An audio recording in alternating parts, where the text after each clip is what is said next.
Oh, yes, they call him the streak. He was looking for the place called Lee Ho Fooks.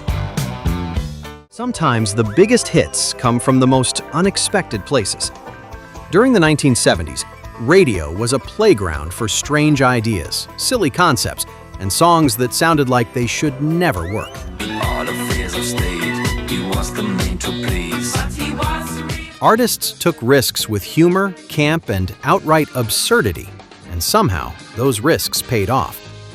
These joke songs crossed borders, topped charts, and became part of everyday life. And we know the night is always gonna be here anyway. As this countdown climbs, the stories get stranger and the hits get bigger. So how did these ridiculous songs turn into global sensations? Yeah, them chicken coops was full of bears and choppers filled the skies. Well, we shot the... Number 1.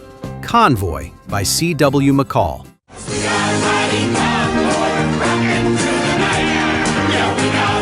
Released in 1975, Convoy sounded nothing like a traditional pop song of its era, relying on spoken narration, CB radio slang, and a deliberately rough country arrangement. Well, we laid a strip for the Jersey Shore and prepared to cross the line. I could see the... It felt more like eavesdropping on a trucker conversation than listening to a chart-bound single. The song told a loose story about truck drivers forming a massive convoy in protest of speed limits and regulations during the fuel crisis, tapping into frustration many working Americans already felt. I says, Pigpen, this here's a rubber duck. We just ain't going to pay no toll. So we crashed again. Record executives doubted anyone would understand it. But listeners embraced the slang, the attitude, and the sense of rebellion, pushing the song to the top of both country and pop charts worldwide. You want to give me a 10-9 on that, Pigpen? But while truckers ruled American radio, a disco group overseas was about to turn history into pure dance floor drama. All affairs of state, he was the man to please. Number 2. Rasputin by Boney M.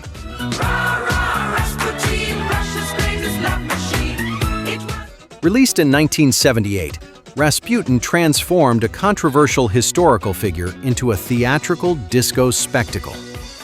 The song combined dramatic storytelling, pounding rhythms, and exaggerated accents that made it feel larger than life.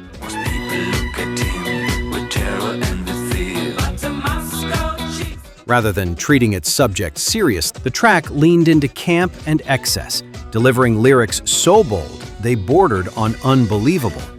That playful confidence became part of its charm.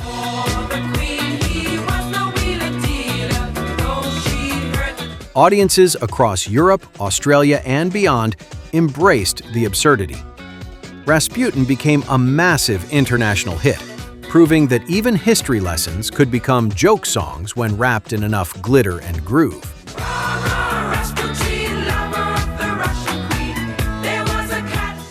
Next is a novelty hit that captured one of the strangest social crazes of the entire decade. Yes, they call him the streak.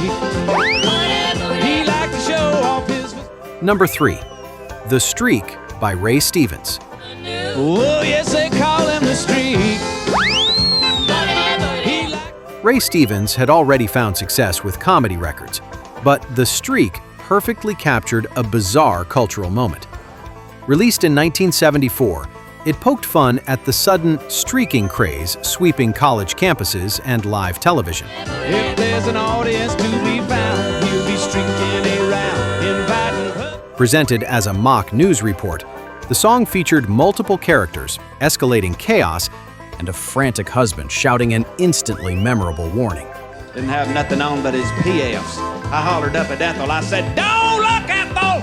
The structure made it feel like a comedy sketch set to music. Listeners loved it. The song raced to number 1 in multiple countries, becoming one of the defining novelty hits of the 70s, and a snapshot of an era that embraced the ridiculous. He's always making the news, wearing just his tennis shoes, yes, you could call him. But novelty did not always sound like country comedy. Sometimes it came wrapped in loud guitars and rebellion. bother me if people think I'm funny. Number 4. Earache My Eye by Cheech and Chong. The world's coming to an end. I don't even care. Released in 1974, Earache My Eye began as part of a comedy album, but quickly escaped into the mainstream. The song exaggerated teenage rebellion, complete with distorted guitars and screaming parents. 3 chords.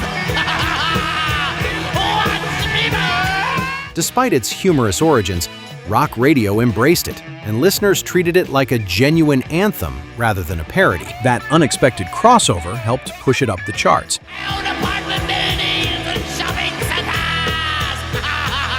The song proved comedy records could compete with serious rock, blurring the line between joke and hit. Are you enjoying this video? If you are, please hit the like button. I'd sincerely appreciate it.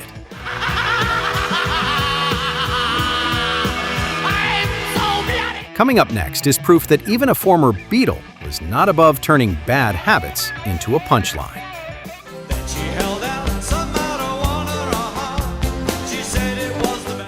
Number 5. The No-No Song by Ringo Starr.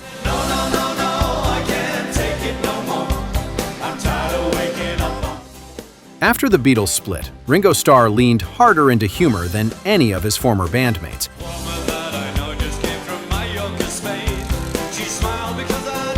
Released in 1974, the No-No Song warned listeners about the consequences of overindulgence with a wink and a slur.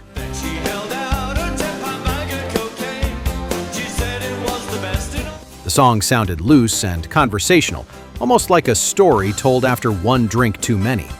That casual tone made it feel approachable rather than preachy.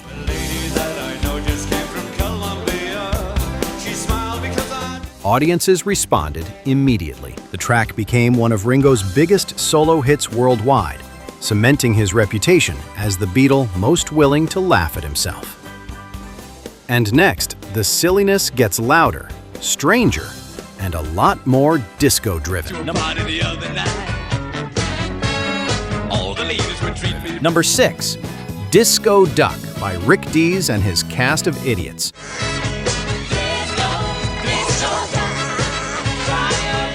Released in 1976, Disco Duck was created as a parody of the disco explosion that was dominating radio and dance floors. There's no stopping a duck in this beat. So I got back up to try. The song followed a narrator who suddenly feels possessed to dance like a duck. Its appeal came from exaggerated sound effects, cartoon voices, and lyrics that were intentionally ridiculous. It sounded more like a novelty skit than a legitimate pop single. All of a sudden I began to change. I was on the dance floor. Despite industry skepticism, listeners embraced it. The song reached number 1 in multiple countries, sold millions of copies, and proved disco was big enough to survive being openly mocked. Moving my feet to the disco beat. How in the world can I keep my... But if you think that song was silly, the next one shocked listeners for an entirely different reason. Once I was climbing the garden wall, I slipped and had a... Number 7. My Ding-a-Ling by Chuck Berry. Every time that bell would ring, catch me playing with my... By the early 1970s, Chuck Berry was already considered a rock and roll pioneer. That made the success of My Ding-a-Ling especially surprising when it climbed the charts. Once I was swimming across Turtle Creek, man, them snappers... Performed live, the song relied on call and response humor and lyrics filled with obvious double meanings. Berry played it straight, while the audience enthusiastically filled in the joke. Sure was hard swimming across that thing with both hands holding my... Against all expectations, it became his only number 1 hit worldwide, surpassing every classic he had recorded before. I fell so hard I heard bells ring, but held on to... Oh, by the way, I will be posting more videos like this, so please like, subscribe, and turn on the bell so you don't miss the next video. Okay, on to the next. Coming up next is a hit that fooled millions with its sweet sound. And we know the night is Number 8. Afternoon Delight by Starland Vocal Band.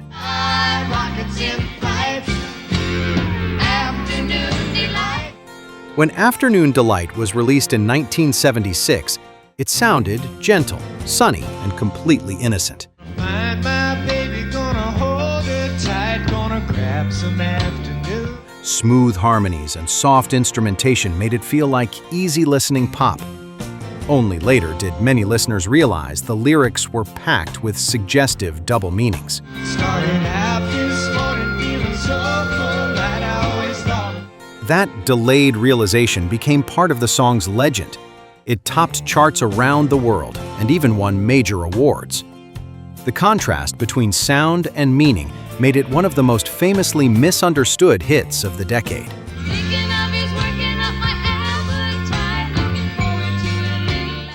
And next is a story song that turned romance into comedy. She said, I don't have to go right home, and I would kind of like to be alone. Number 9. Spiders and Snakes by Jim Stafford. I don't like spiders and snakes, and that ain't what it takes to love. Released in 1973, Spiders and Snakes told a spoken word story about a boy trying to impress a girl named Mary Lou.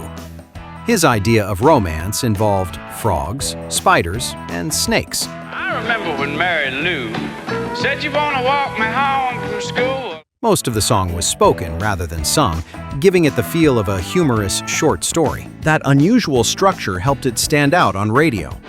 Got silly and I found a frog in the water by a hollow log. The song became a major hit internationally and stayed on the charts for months. And so we took a stroll, wound up down by the swimming hole. Do you agree this song absolutely belongs on this list? Yes or no? Comment yes if you agree. Next up is a novelty hit built entirely on misdirection. Our antics are queer, I'll admit. Each time I say Number 10. Shaving Cream by Benny Bell. he fell in a barrel of shaving cream. Although originally recorded earlier, Shaving Cream became a popular novelty hit during the 1970s through constant radio play. The song teased listeners with fake dirty jokes that never paid off. He was buried in 6 feet of shaving cream. Be nice. Each verse built anticipation before being deliberately interrupted by the same harmless punchline. That repeated misdirection became the joke itself. Died from a terrible fit. In order to Audiences loved it, and DJs embraced it as mischievous fun that stayed radio-friendly. Its revival success showed that sometimes novelty hits just need the right era to connect. One day I looked into my kit. I thought I would. And coming up next, things get roadkill weird. If on me that ain't no rose, roll up your window. Number 11. Dead Skunk, Loudon Wainwright III. Got ya, dead skunk in the middle of the road. Dead skunk in Released in 1973, Dead Skunk took an unpleasant image and turned it into an oddly cheerful folk song.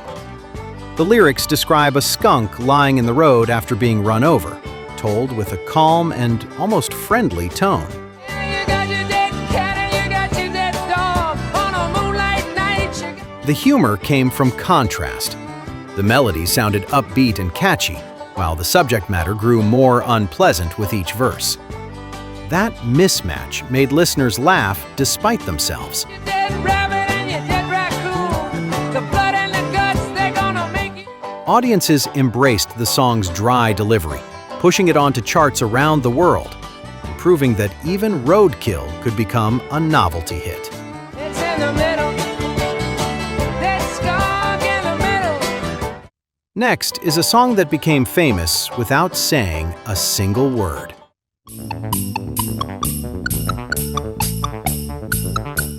Number 12. Popcorn, Hot Butter.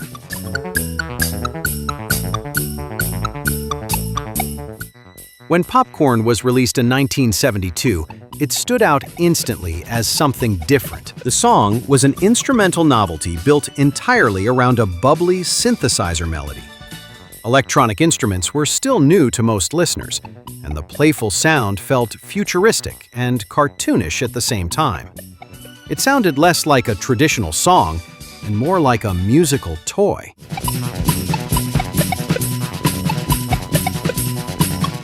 That simplicity worked. Popcorn became a massive international hit, reaching the top of charts in multiple countries, and proving novelty songs did not even need lyrics to succeed. Up next is comedy taken to theatrical extremes. Now when he was a young man, he never thought he'd see Number 13. King Tut, Steve Martin. by the Nile. Disco Tut. The ladies loved this. By 1978, Steve Martin was one of the biggest comedians in America. King Tut transformed his stand-up humor into a full musical production. How'd you get so funky? Inspired by the traveling King Tut Museum exhibit, the song exaggerated ancient history into disco comedy. Its lyrics mixed fake facts, sarcasm, and absurd imagery with a danceable beat. Now if I'd known they'd line up just to see it, I'd taken all. Released as a single, the song became a surprise hit and sold over 1 million copies. It proved that novelty records could succeed on scale, spectacle, and pure commitment to the joke. Buried with a donkey. He's my favorite home. But humor could also hide inside serious-sounding rock songs. He was looking for the place called Lee Ho Fooks. Number 14. Werewolves of London, Warren Zevon.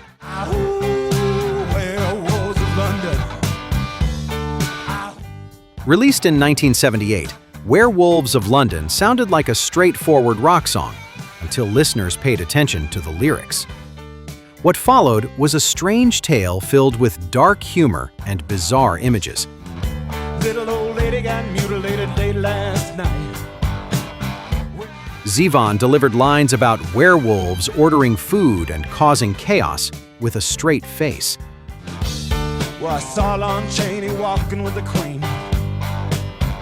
The seriousness of the music made the absurdity land even harder. The song became his biggest hit and a lasting radio staple. Its clever balance of rock credibility and humor made it one of the decade's most memorable, novelty-leaning hits. Werewolves of London. And finally, the strangest concept of all closes the list.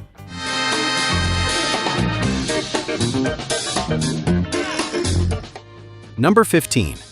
A Fifth of Beethoven, Walter Murphy.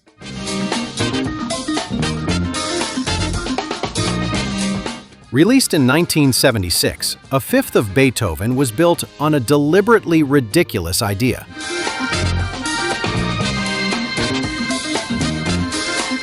Walter Murphy wondered what would happen if Ludwig van Beethoven embraced disco, then rebuilt a famous classical theme around a pounding dance rhythm. Instead of orchestras and concert halls, the track used synthesizers, funk bass, and a steady beat designed for dance floors.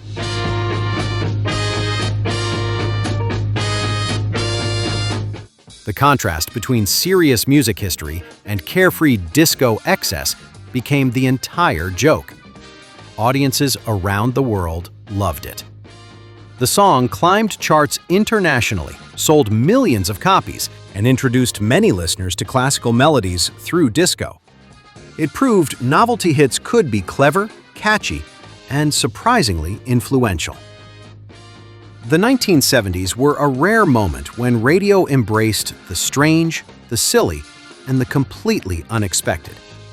These joke songs were never meant to become timeless classics, yet they crossed borders, topped charts, and left an unforgettable mark on music history. Decades later, they still make us laugh and wonder how they ever became hits. Which one surprised you the most? Let us know in the comments. And if you enjoyed this countdown, please like the video, subscribe to Retro Rewind, and join us for more stories behind the music.